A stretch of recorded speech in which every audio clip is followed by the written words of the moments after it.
Hello everyone, कैसे हैं आप लोग। उम्मीद करता हूं आप अच्छे होंगे। आज की इस वीडियो में हम लोग बहुत सारा प्रश्न पढ़ेंगे, ठीक है, जो कि हड़प्पा समझौता यानी कि ईंट मनके तथा अस्थियां यानी कि 12th क्लास हिस्ट्री का पहला चैप्टर, जो कि काफ़ी ज़्यादा महत्वपूर्ण रहता है, ठीक है। काफ़ी ज़्यादा VVI है यह फर्स्ट चैप्टर। और इससे ठीक है, इससे 25 क्वेश्चन का जानेंगे, उत्तर देंगे, ठीक है, जो कि परीक्षा की दृष्टि से काफ़ी महत्वपूर्ण है। इसमें से देखेंगे कि इस वीडियो में हम लोग कितना प्रश्न पढ़ पाते हैं, ठीक है। बाकी का वीडियो नहीं देखे तो चैनल पर जाके देख सकते हैं। इस वीडियो में हम लोग देखते हैं 25 क्वेश्चन, और इसमें से बहुत ज़्यादा इंपॉर्टेंट है। जो कि फर्स्ट चैप्टर रहता है उसमें बहुत ज़्यादा इंपॉर्टेंट रहता है। उसमें सब्जेक्टिव बहुत आते हैं, ठीक है, लॉन्ग शॉर्ट उसमें आता है, यानी कि सबसे ज़्यादा अगर हिस्ट्री में पूछे जाते हैं तो वह फर्स्ट चैप्टर से, ठीक है, चाहे सब्जेक्टिव हो चाहे ऑब्जेक्टिव हो, ठीक है। तो इसमें हम लोग ऑब्जेक्टिव पढ़ा चुके हैं और सब्जेक्टिव बता रहे हैं आपको, ठीक है। 25 क्वेश्चन है, देखते हैं कितना प्रश्न पढ़ पाते हैं। और हाँ, वीडियो को और देख रहे हैं तो लाइक कर दीजिए, क्योंकि इस तरीके का वीडियो बनाने में मेहनत भाई बहुत ज़्यादा लगता है, ठीक है। वीडियो एडिट करना, बनाना, उसके बाद अपलोड करना, ठीक है। आप लोग को तो 1 भी रुपया नहीं लग रहा है लाइक करने में, कर दीजिए, क्या दिक्कत है। तेरा भाई का ही चैनल है, इतना मेहनत करता है, आप लोग को दिख रहा है ना। और मेरे बात को बुरा मत मानना भाई, ठीक है। चलिए वीडियो स्टार्ट करते हैं। और वीडियो स्टार्ट करने से पहले, ठीक है, मैं ये बोलना चाहता हूँ कि अगर आपके पास कॉपी कलम है तो आप इसे लिख सकते हैं, नहीं है तो कोई बात नहीं, सिर्फ देखिए और इसे मेरे साथ साथ बोलने का कोशिश कीजिए। किसी भी प्रकार का टाइपिंग मिस्टेक तो आप प्लीज़ उसके लिए कमेंट ना करें, ठीक है। चलिए, 1 नंबर में क्या बोला है, ठीक है, हड़प्पा संस्कृति के बारे में जानकारी दे। क्या बोला है, हड़प्पा संस्कृति के बारे में जानकारी दे, ठीक है, क्या स्रोत है। तो चलिए इसका सीधे सीधे इसका आंसर जानते हैं। सीधे सीधे आंसर में क्या है, ठीक है, आंसर में है हड़प्पा संस्कृति के बारे में जानकारी करने ठीक है कराने वाले अनेक, ठीक है, स्रोत उपलब्ध है। अनेक स्रोत उपलब्ध है, यानी स्रोत उपलब्ध है, ठीक है। प्रथम, ठीक है, सर्वप्रथम हड़प्पा एवं मोहनजोदड़ो जैसी विभिन्न नगरों की खुदाई से प्राप्त विभिन्न भवनों, ठीक है, विभिन्न भवनों प्राप्त हुए हैं। और गलियों, बाजार, ठीक है, स्नान घर यानी कि नहाने का घर आदि अवशेष हड़प्पा संस्कृति पर, ठीक है, प्रकाश डालते। ठीक है, इन अवशेषों हड़प्पा संस्कृति के नगर नगर निर्माण एवं, ठीक है, नागरिक प्रबंध विषय में भी, ठीक है, ठीक है, पर्याप्त पर्याप्त जानकारी प्राप्त होती है। यहाँ तक आपको इतना लिख देना है। चलिए इसके बाद आगे देखते हैं। आगे क्या बोल रहा है, ठीक है, दूसरा कला, यानी कि दूसरा कला में क्या बोल रहा है, विभिन्न नमूने जैसे मिट्टी के खिलौने, यानी कि मिट्टी का खिलौने, ठीक है, यानी कि मिट्टी का बर्तन भी बोल सकते हैं आप, मिट्टी का मृद भांड और धातु अनेक मूर्तियों अवशेष, ठीक है, नाचती हुई लड़की, ठीक है, नाचती हुई लड़की, तांबे की, ठीक है, तांबे की प्रतिमा आदि हड़प्पा के लोगों, कला, ठीक है, किला बोल सकते हैं आप, कला छोड़ के किला के, ठीक है, कारीगर और पर पर्याप्त प्रकाश पड़ता है, ठीक है। ठीक है, वहाँ का जो मुहावरे था, यानी कि मुहावरे जो अनेक अनेक ही, ठीक है, जो अपने ही हड़प्पा संस्कृति के विभिन्न, ठीक है, पहलुओं पर, यानी कि पहलुओं पर काफ़ी, ठीक है, काफ़ी जानकारी प्राप्त होती है। इससे हड़प्पा संस्कृति से संबंधित लोगों की धार्मिक, पशु पक्षियों एवं, ठीक है, पेड़ पौधे तथा लिपि उपलब्ध। यह अनुमान लगाया जाता है कि हड़प्पा के लोगों, एक सेकेंड, हड़प्पा के लोगों, ठीक है, पढ़े लिखे थे। इस लिपि के पढ़ जाने के बाद अनेक संबंध, ठीक है, कई महत्वपूर्ण जानकारी प्राप्त होगी। यानी कि लेकिन उस मुहावरे जो थे ना, अभी तक कोई इंजीनियर या इंजीनियर तो नहीं, कोई भी विद्वान अभी तक पढ़ नहीं पाए। शायद अगर वो पढ़ लेंगे तो उससे बहुत ज़्यादा जानकारी प्राप्त होंगे इतिहासकारों के लिए, ठीक है। चलिए अब अगला प्रश्न को देखते हैं। अगला प्रश्न भी काफ़ी ज़्यादा महत्वपूर्ण है, आप इसे स्टार मार्क लगाना मत भूलिएगा। ये वीडियो ही इंपॉर्टेंट है तो आपको छोड़ के जाने का क्या मकसद है, ठीक है। चलिए इसको देखिए मेरे भाई, और इसको अच्छी तरीके से याद कीजिए। आपको याद में कोई दिक्कत नहीं रहना चाहिए। लास्ट परीक्षा है 2023, और मतलब कि अगर 2024-25 किसी भी, मतलब कि अगर सिलेबस में चल रहा है ना ये, मतलब ये चैप्टर, तो आपको पढ़ना ही है, क्योंकि इसी से प्रश्न आता है, ना कि जाके पाकिस्तान के किसी और इतिहास से, इसी से ही आते हैं, ठीक है। चलिए इसको पढ़ते हैं। 2 नंबर में क्या बोला है, सिंधु घाटी सभ्यता के धार्मिक जीवन पर प्रकाश डालिए। सिंधु घाटी के सभ्यता के धार्मिक, यानी जो धर्म थे उसके, उसमें प्रकाश डालने को बोल रहा है। तो इसका सीधे सीधे आंसर जानते हैं। आंसर में क्या बोला है, ठीक है, हड़प्पा सिंधु सभ्यता के धार्मिक जीवन प्रमुख विशेषताएं निम्नलिखित थी। क्या क्या थी, चलिए इसको देखते हैं। 1 नंबर में क्या आ जाएगा, देखिए 1 नंबर में क्या, मृत्यु, ठीक है, मातृ देवी की पूजा होती थी, सही बात है। 2 नंबर में क्या पशुपति की पूजा भी प्रचलित थी, ठीक है। कुबर वाले बेल यानी कि जो कुबर जो उसका जिसका पेट में कुबर उबर रहते हैं ना, मतलब कि जिसे एक प्रकार का चट्टे बोलते हैं हम लोग के यहाँ, ठीक है। आप लोग क्या बोलते हैं पता नहीं, तो इसे कुबर कहते हैं। कुबर का बैलों का ठीक है पूजनीय तथा बस इस तरीका से। और 3 नंबर में जाएगा पीपल ब्रिज की भी पूजा होते थे, ये अभी भी करते हैं। और 4 नंबर में जाएगा ठीक है नाग पूजा, वास्तविक सूर्य पूजा, यानी ये सब भी चलते हैं, यानी ये सब भी वहाँ का होते थे। और एक मूर्ति के एक स्त्री गर्भ में से एक पौधा निकलता हुआ दिखाई देता है, यानी कि ये इंपॉर्टेंट है, ठीक है। इसमें ऑब्जेक्टिव बनेंगे किसमें, इसमें ये देखिए एक मूर्ति की ठीक मूर्ति के एक स्त्री के गर्भ से एक पौधा निकलता हुआ दिखाई देता है, ये इंपॉर्टेंट है, इससे ऑब्जेक्टिव बनेंगे। चलिए आगे देखते हैं, आगे क्या लिखा है दिखाई देता है। यह संभव ठीक है धरती की देवी की मूर्ति, ठीक है मूर्ति है, धरती की मूर्ति है कह सकते हैं। संभव है कि हड़प्पावासी धरती को ठीक है ठीक है उर्वरता की देवी मानकर उसकी पूजा करते थे। कुल मिलाकर हड़प्पा सभ्यता के धार्मिक जीवन काफी ठीक है हद तक आज के हिंदू धर्म ही समान ही बोल सकते हैं था। यद्यपि इस सभ्यता से कहीं भी ठीक है कहीं भी मंदिर जैसे अवशेष नहीं प्राप्त हुए, लेकिन वहाँ जो थे मंदिर प्राप्त नहीं, इतना सारे चीज प्राप्त हुई लेकिन मंदिर अभी तक प्राप्त नहीं हुए हैं। चलिए और 3 नंबर में क्या बोला है, ठीक है 3 नंबर में बोला है कि हड़प्पा सभ्यता के प्रमुख देवताओं के एक धार्मिक प्रथाओं की विवेचना करें, ठीक है क्या करें, विवेचना करें। तो इसका आंसर सीधे सीधे देना क्या, हड़प्पावासी, ठीक है हड़प्पावासी ठीक है बहुउद्देश्यवादी और ठीक है प्रकृति पूजक थे, क्या थे, पूजक थे। मातृ देवी उनकी प्रमुख देवी थी, मातृ देवी जो उनकी प्रमुख देवी थी। मिट्टी की बनी अनेक स्त्री ठीक है मूर्तिकाएं जो मातृ देवी की प्रतीक बड़ी संख्या में मिली है। देवताओं में प्रधान पशुपति या ठीक है आद्य शिव थे। मोहनजोदड़ो हड़प्पा के मोहरे पर ठीक है योगीश्वर की मूर्ति पशुपति महादेव माना गया है। सिंधुवासी नाग कुबर सांड लिंग योनि ठीक है योनि पीपल ठीक है के वृक्ष की पूजा भी करते थे। जल पूजा ठीक है अग्नि पूजा ठीक है बलि प्रथा की प्रचलित थी। मंदिरों और ठीक है पुरोहितों का औचित्य नहीं था, ठीक है यहाँ तक इसका करेक्ट। अब चलिए अगला प्रश्न को देखते हैं, यानी कि 4 नंबर में हो जाएगा ठीक है हड़प्पा सभ्यता के विस्तार पर प्रकाश डालिए। हड़प्पा सभ्यता के विस्तार पर क्या डालिए, प्रकाश डालिए।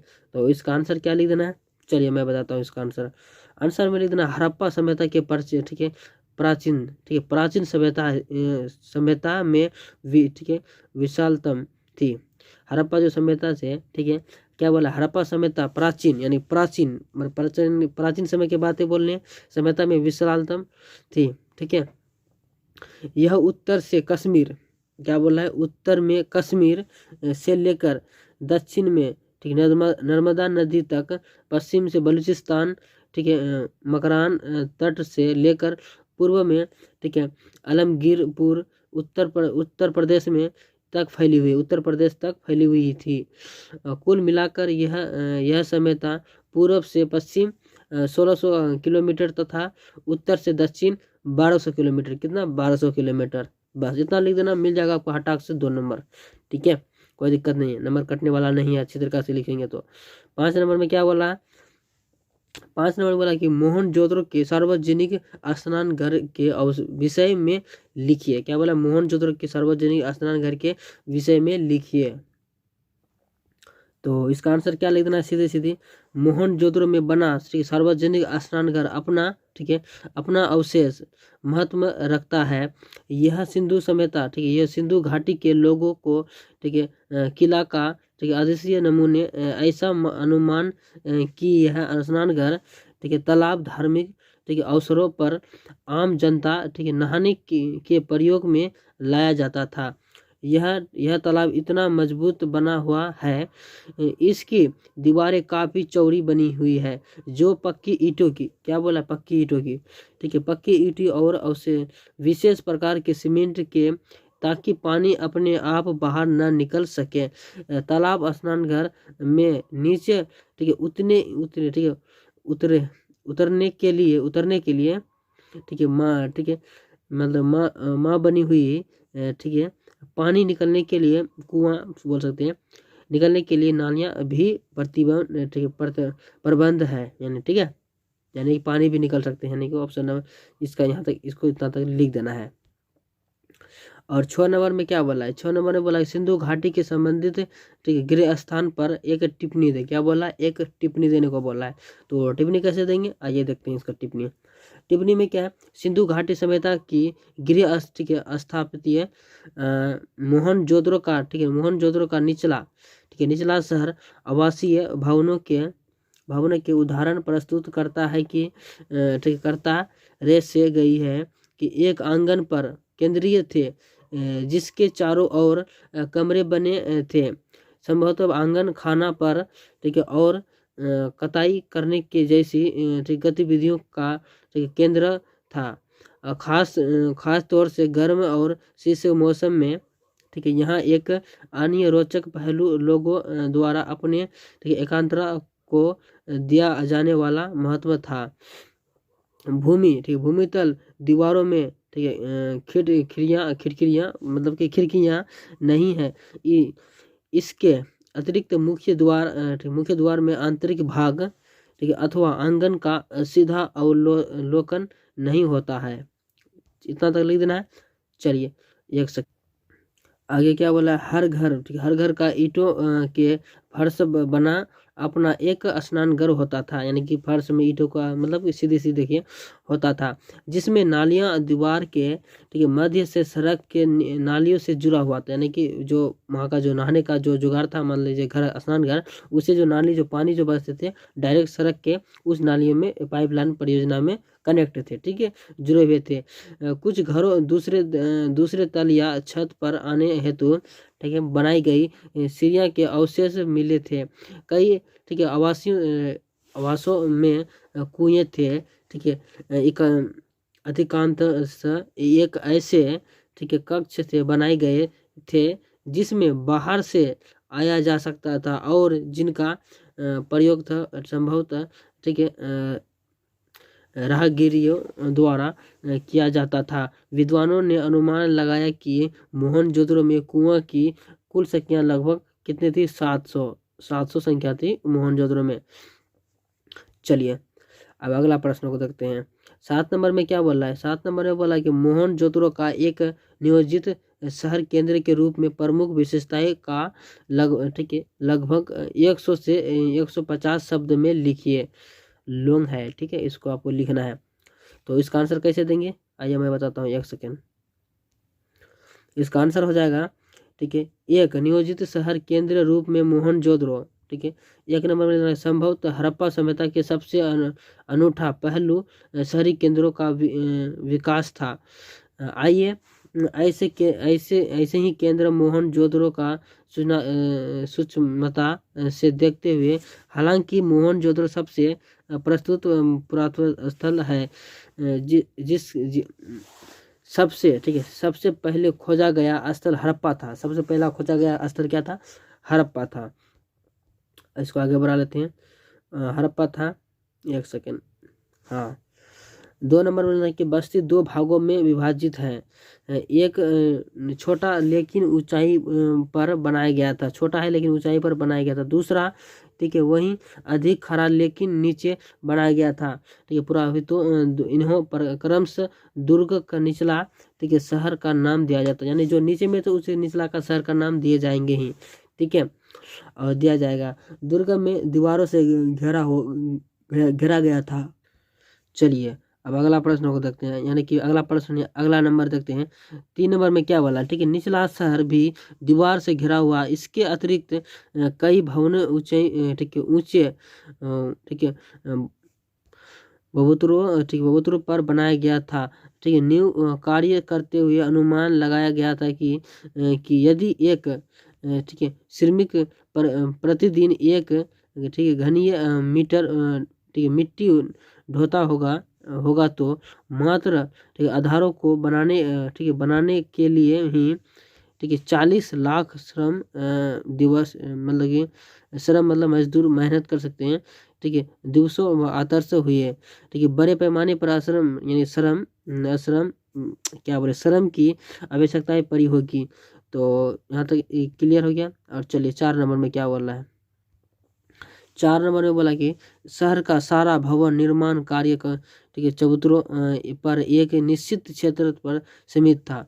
इसलिए ऐसा प्रतीत होता है कि पहले बस्ती का नियोजित किया गया था और फिर उसके अनुसार कार्यान्वयन नियोजन के अन्य लक्षण ईंटों शामिल जो भूले ठीक है भले धूप में सुखाकर अथवा मिट्टी के पकाकर नहीं बनाई गई हो। एक निश्चित अनुपात ही होती थी जहाँ लंबाई और चौड़ाई ऊंचाई क्रमशः 4 गुनी दुगुनी होती थी। ठीक है प्रकाश में ईंट की सभी बस्तियों का प्रयोग में लाई गई थी। बस इतना तक क्लियर। चलिए और 10 नंबर में क्या बोला है। ठीक है सॉरी 8 नंबर में बोला है क्या। ठीक है कार्बन 14 विधि से आप क्या समझते हैं। ये बहुत ही ज़्यादा इंपॉर्टेंट है, ये भी ज़्यादा कभी महत्वपूर्ण है। ठीक है 8 नंबर का क्वेश्चन। तो इसका आंसर सीधे सीधे में क्या देना है आंसर में। ठीक है तिथि निर्धारण वैज्ञानिक विधि के को कार्बन 14 विधि के नाम से जाना जाता है। ठीक है यह वस्तु किसी जीवित वस्तु में कार्बन 12 और कार्बन 14 समान मात्रा में पाया जाता है। मृत्यु अवस्था में C12 तो स्थिर रहता है किंतु कार्बन 14 नियंत्रण बल होने लगता है। कार्बन का अर्थ ठीक है आयु का यानी कि 568 प्लस 90 वर्ष होता है। अर्थात इतने वर्ष में ठीक है उस पदार्थ में C14 मात्रा आधी ठीक है आधी रहती थी आधी रह जाती है।